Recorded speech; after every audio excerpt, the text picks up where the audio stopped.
What is up, Fragrance family? Thanks for joining me here on my channel again. Steven Sturgill. Going to be looking another tobacco-based scent. Been wanting to get my nose on this for quite some time. Playing with the idea of buying a full bottle. I've been burned so many times recently from buying full bottles in terms of blind buys that I just felt like, you know what, guys, I better do the right thing and order a decant.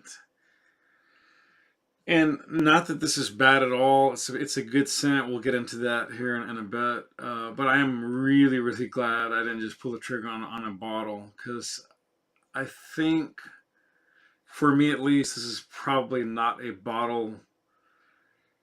It's not that it's not bottle worthy. It's just not. It's not totally what I'm looking for. So I would not be buying a bottle of it. That doesn't mean that you might not should possibly buy a bottle of it, because it's pretty darn good. It's just, well, let's get into it.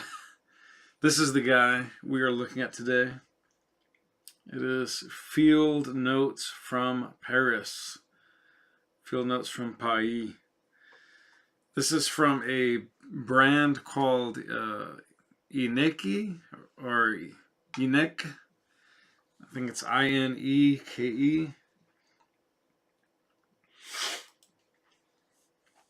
It is a word about the house. They are from the U.S. in Ineke, out of San Francisco. The founder's name is it Ineke or Ineke Ruland or Reland? I'm totally chopping the name up. I apologize. Founder and owner of Ineke perfume brand, born in Canada. She learned to be a perfumer and has worked in the perfume industry in Europe since '88. Studied at ISIPCA, famous perfume school in Versailles. She likes to using lyrical titles that evoke stories of romance, nature, chemistry, and courage. Her fragrances are rooted in her perfumery education and apprenticeship in France. The scents in the alphabetized collection to date are After My Own Heart, Balmy Days and Sundays, Chemical Bonding, Daring Do, Evening Edged in Gold, Field Notes from Paris, Gilded Lily, and Hothouse Flowers. And currently Fragrantica has 15 or so perfumes in their base. Earliest edition hit the streets in 2006, and the newest, sadly, is a little old now, 2015. So I'm not sure what's the holdup, but she definitely needs to consider cracking out some more wonderful fragrances. Okay, enough of that. Note about the notes in this. By the way, she has really good packaging, really, absolutely top-notch packaging. Good-looking bottles, simple, distinctive caps. Each box kind of tells a story artistically, just visually. It's just really just first-rate production. Gorgeous bottles. I think they come in 75 mils. So a little under the standard, but at least it's not limited to a 50 mils. I can't stand it when those real expensive indie niche limit their bottles to 50 mils or even 30 mils. Like you're doing me a favor by charging me 10 times the amount of a good designer scent, and then you're limiting it to an attar of 30 mils or less. Whatever, dude. I mean, I think by law they should have to release a 50 mils and a 100 mils, and maybe even bigger if for buyers that like bigger bottles to last a lot longer, whatever. Anyways, I'm just kind of digressing there, but this gets about a 3.9 on Fragrantica, which is quite robust. Not the strongest of ratings, but certainly much stronger than most average or below average scents, many of which there are on the site, along with base notes. Yeah, I thought this had coffee in it, but I wasn't sure. It does have a little bit. Or wait a minute, or does it? Am I thinking of a different one? Could be thinking of a different one. I think I'm thinking. No, never mind. Scratch that. Scratch that. I forget that. Anyways, so you're going to get tobacco flower and leaf, coriander seed, patchouli, tonka bean, orange blossom, lemon, coriander, and base is tonka, benzoin, and vanilla. Now, I don't know what's in here, but the opening for me was really, really, really not to my liking. It was a little bit bizarre. The scent profile itself reminds me a lot. I mean a lot of an old cheapy eau de toilette. It's called Cafe Puro or Cafe Puro, which can be had for I think about $20 a bottle.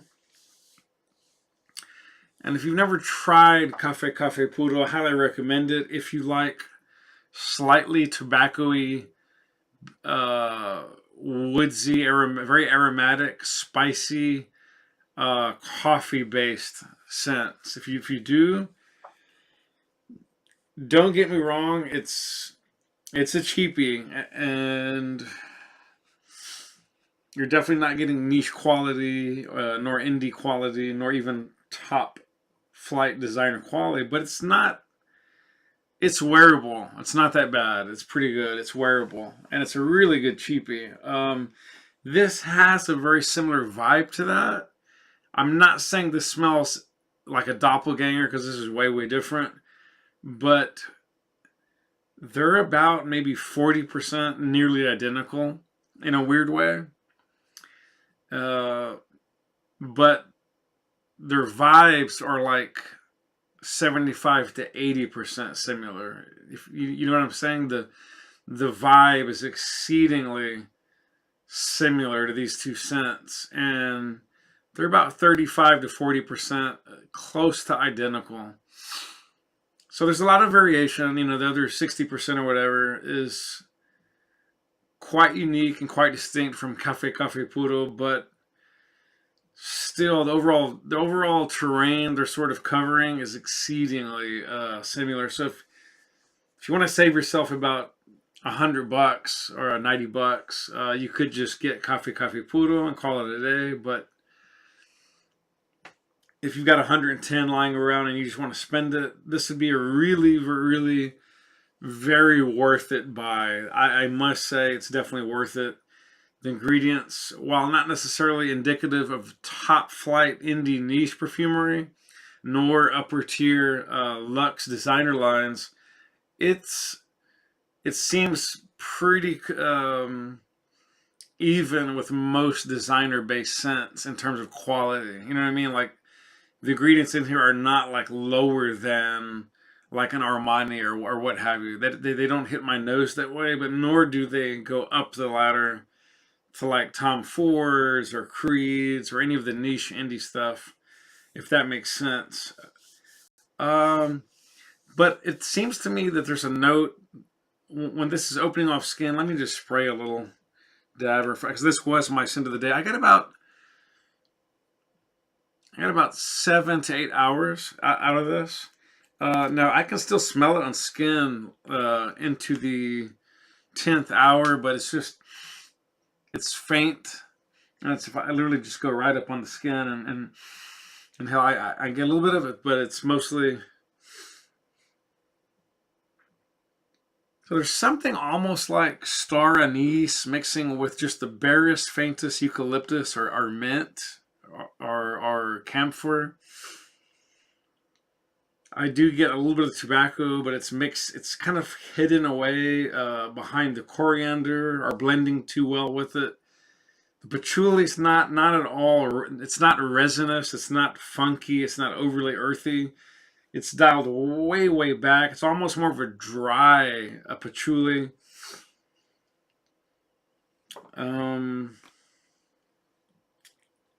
Oops.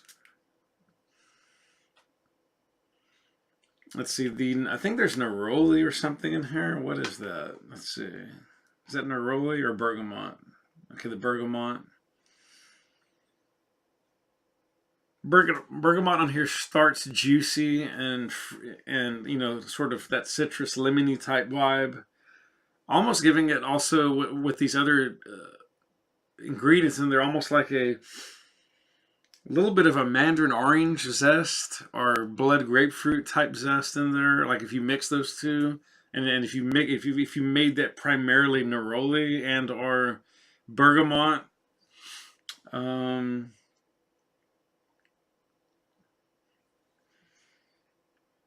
Cedar is in here. Yeah, leather is definitely in here. I don't care what they say, leather is in here. And I got that at the very end. The leather comes out to me much more in the dry down in this. Don't buy this if you're just looking for leather right off the top, because you're not going to get it. It's going to come in very, very slowly. In fact, I did not even smell the leather on this until like, I want to say 2 hours in, roughly, at least an hour and a half. So don't think, even though yes, there is leather in here, I did not get that for whatever reason again until about maybe hour and a half, 2 hours in. I mean, if I'd known what to look for it, maybe 45, 50 minutes, and I might have gotten just the barest hint of leather, but it's not leather dominant until towards the very end. It becomes quite obvious that leather is a major player in the dry down. Yeah, the tonka and benzoin and the vanilla are there, but the vanilla also is, it just lends a strange medicinally sweet vibe to the overall blend, but it doesn't really smell like typical vanillas. I know that sounds weird. It doesn't really come off like a sweet, overly vanillic, synthetic vanilla. It's like, it's more about the sweetness of the vanilla than the actual smell. I know that sounds weird. Okay, the tobacco is a bit of an oddball here. What I mean by that is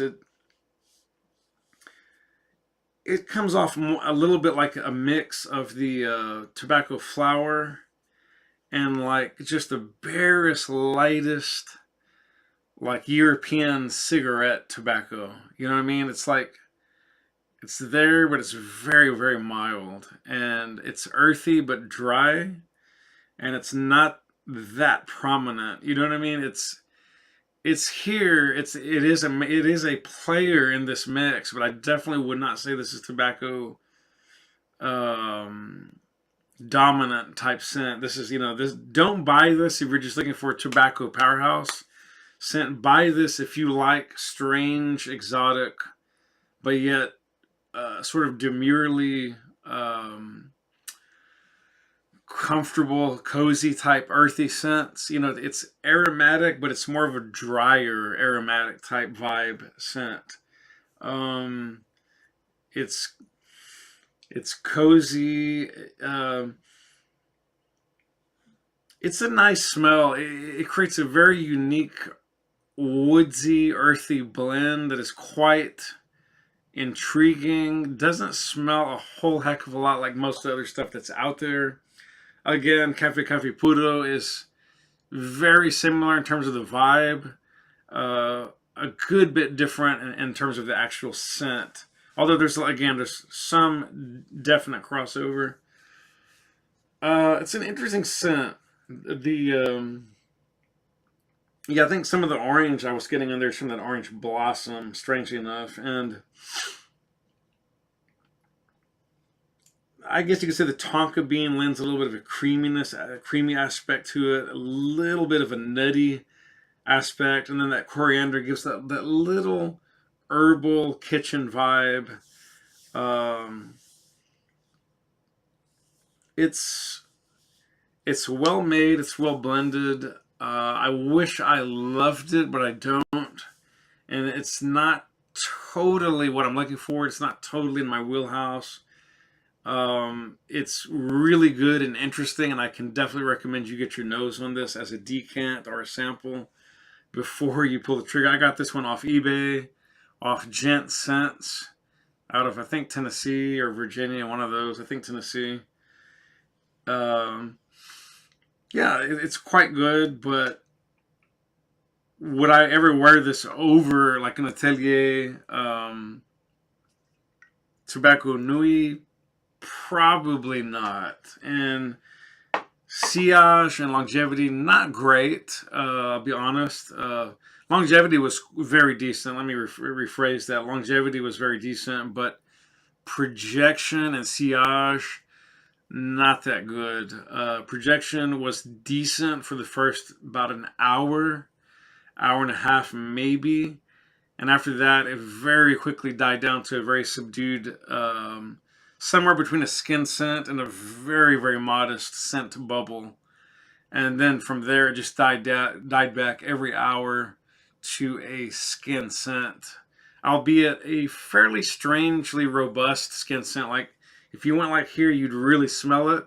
But if you went like to here, you wouldn't smell hardly anything. I know that sounds weird, but it's like strong on skin, really weak just 3 inches away. So that's, I don't know how they do that, but they do it.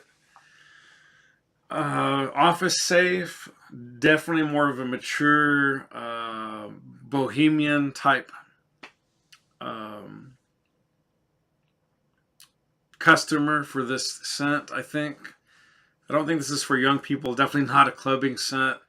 I think this would be a good scent for days, just cozying around the house, reading a book, writing, researching, relaxing, lounging. You could definitely go out with it, get a cup of coffee, whatever. If you smoke, have a smoke. It's a nice scent. It really, really is. I mean, you could pretty much go anywhere with this. Not recommended for clubbing, obviously, and not probably the greatest date night scent. In all honesty, this is not really what I'm thinking of for a romantic interlude, but you could do it, honestly, each to his own. That's going to do it, guys. If you like, please subscribe and click the bell for future updates. Spray often, spray well. Live life on your terms, and we will catch you on the next episode. Peace. Love you guys. Thanks.